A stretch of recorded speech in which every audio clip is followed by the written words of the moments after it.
विश्वास एक अलग चीज होती है कि जैसे हमें कुछ ज्ञान नहीं और हमने गुरु की बात पकड़ ली, कोई बुद्धि नहीं लगाई और हम निकल गए। एक तो ये विश्वास की बात हो गई, इसमें कल्याण हो जाएगा कि हमें तो कुछ मालूम नहीं और आप हमारे गुरु हो, आप बता दो जो उससे काम हो जाएगा। जैसे एक छोटे से बालक थे जिनका नाम था धन्ना जाट, बड़े महान भगत हुए। उनको परिवार की माँ ले गई कथा सुनाने, तो कथा में कह रहे थे बिना भगवान का भोग लगाए जो खाता है वो पाप खाता है, भगवान की सेवा करनी चाहिए। तो घर में आए, अपनी माँ से कहा, 8-10 वर्ष के होंगे, कि हमारे घर में तो भगवान है नहीं और भगवान का भोग नहीं लगता, पाप खाया जाएगा, अब कैसे होगा।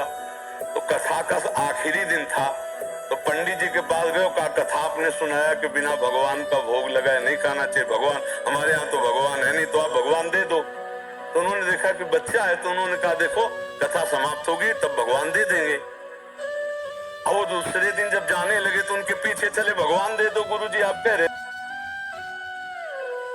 तो ठाकुर जी तो दे नहीं सकते, तो भांग खाते थे, तो भांग का बट्टा ऊपर का, कहा ये भगवान है ले लो।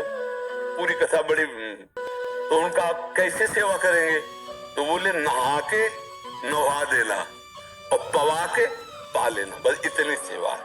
और इतने खुशी हो, देखो विश्वास है क्या, भांग का बट्टा, इतने खुशी हो गए कि मुझे ठाकुर जी मिल गए, मुझे भगवान मिल गए।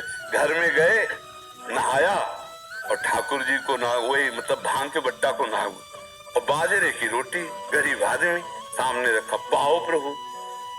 और वहां प्रभु कहाँ, एक दिन हो गया तो उन्होंने सोचा हमारे पास कुछ है नहीं, लगता पंडित जी के पास खीर पुआ सब सामग्री थी तो ठाकुर जी पाते, वो बिल्कुल ठाकुर जी मान रहे। दूसरा दिन हुआ फिर वही बाजरा, तीसरा दिन हुआ फिर वही बाजरे की रोटी। तो वो रो रो करके ऐसे भांग का बट्टा पकड़ा, कहने लगे प्रभु हमारे पास नहीं है कि हम तुम्हें खीर पूरी पुआ पवा सके, और गुरु जी ने कहा बिना पवाए पाना नहीं, अगर आप नहीं पाओगे तो हम चाहे मर जाए लेकिन नहीं पाएंगे। उसी समय श्री कृष्ण प्रकट हो गए, क्योंकि भगवान तो सर्वत्र है ना।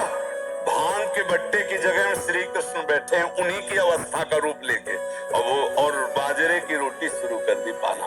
तो बोले देखो तुम कितने निर्दयी हो, 3 दिन से तो हमें भूख लगी है और हमारे घर में ज्यादा कुछ है नहीं, 1-2 रोटी माँ बना पाते, गरीब आदमी, पूरी रोटी तुम नहीं पाओगे, आधी हमें दो आधी तुम पाओ।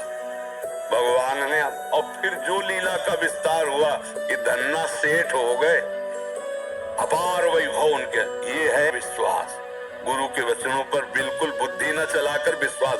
और एक अंधविश्वास कहते हैं पाखंड को, नहीं कि हम तुम्हारी आयु बढ़ा देंगे, हम तुम्हारा रोग नष्ट कर देंगे, हम तुम्हारा ये कर देंगे वो कर देंगे, ये सब गलत जगह है, अंधविश्वास है, इसमें फंस जाओगे, नष्ट हो जाओगे।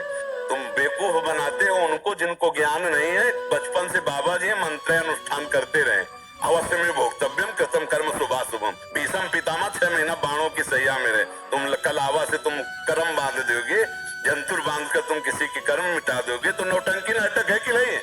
बोले धन चकाचक आ जाएगा, अरे इतना तुम्हें तमीज होती धन चकाचक करने की तो दूसरे के हाथ देखने की जरूरत नहीं थी, तुम्हें अपने हाथ देख के तुम करोड़पति बन जाते।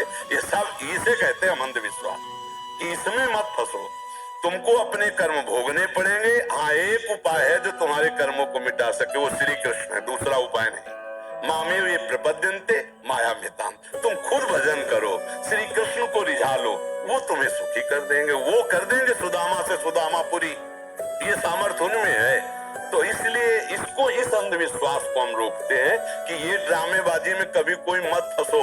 किसी के जंतुर भरने में इतनी ताकत नहीं कि हमारे कर्मों को नष्ट कर दे। ये भगवान ने आयुर्वेद बनाया, भगवान ने डॉक्टर बनाए, भारत में इतने बड़े पढ़े लिख कर डॉक्टर, ये सब बेवकूफ है क्या। वशिष्ठ जी जैसा कोई ज्ञानी महात्मा बिरला ही होता है। राम जी को 14 वर्ष का वनवास, सिया जी का हरण, दशरथ जी का मरण, कौशल्या का वैधव्य, इसे नहीं रोक पाए। और कह रहे हैं भरत जी से, सुनो भरत भावी प्रबल, बिलख कहो मुनिनाथ, हानि लाभ जीवन मरण जस अपजस विधिहार। हमारे भारतवासी ऐसे अंधविश्वासी है, इसमें लगे। इस बात को हम अंधविश्वास का खंडन करते हैं। अंधविश्वास अगर मानो तो गुरु के वचन मान लो। बोले राधा जपो, कृष्ण जपो, अब बुद्धि लगाने की जरूरत नहीं, जप के देखो तुम्हारा मंगल हो जाएगा।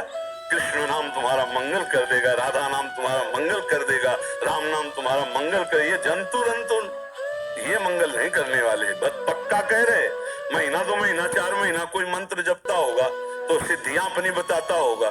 यहाँ बचपन से मंत्र ही जप रहे हैं। हमारे ब्रज में एक से एक सिद्ध हुए। बताओ कौन जंतुर बांधने वाला हुआ? एक से एक सिद्ध हुए, एक से एक सिद्ध हुए कि जिनके पीछे भगवान डोलते हैं, लेकिन अगर 2 थप्पड़ मार दिए तो बोले कुछ नहीं, ऐसे सह के रह गए। पंडित रामकृष्ण बाबा, पंडित गया प्रसाद जी, एक से एक सिद्ध महापुरुष हमारे ब्रज में हुए।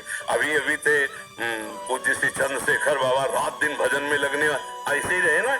ये है सिद्धि, जिनके साथ श्री कृष्ण खेल रहे, जो चिल्ला चिल्ला कर श्री कृष्ण के प्रेम में रो रहे, वो ऐसे ऐसे ये है सिद्ध महापुरुष। ऐसे तस्मा शास्त्रम प्रमाणम से कार्य कार्यो व्यवस्थित हो, शास्त्र के अनुसार चलो, सबको भगवान नाम जप में लगाओ, सबको धर्म कर्म में लगाओ। स्वयं अच्छे आचरण करोगे तो तुम्हारे पाप नष्ट हो जाएंगे। तुम करो पाप और सोचो कि कोई जंतुर बांध दे और ठीक हो जाए, तो भाई ऐसा सृष्टि में कोई जंतुर नहीं पैदा हुआ कि तुम्हारे पाप कर्म को नष्ट कर दे। वो है नाम संकीर्तनम यस्य सर्व पाप प्रणाम।